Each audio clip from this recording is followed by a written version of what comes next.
Today Culinary with Miss Ellie.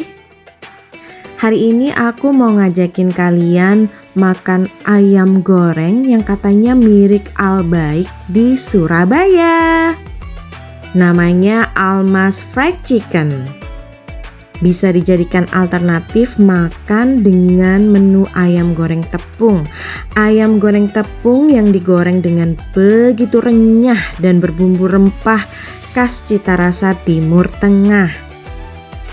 Ayam Saudinya juga enak. Kalau suka yang agak pedas, spicy dikit, pilih ayam Saudi. Kalau nggak suka spicy, pilih ayam ori aja ya.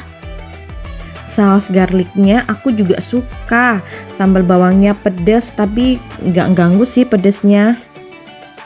Semua makanan di sini mengingatkan aku waktu di Mekah. Jadi buruan cobain.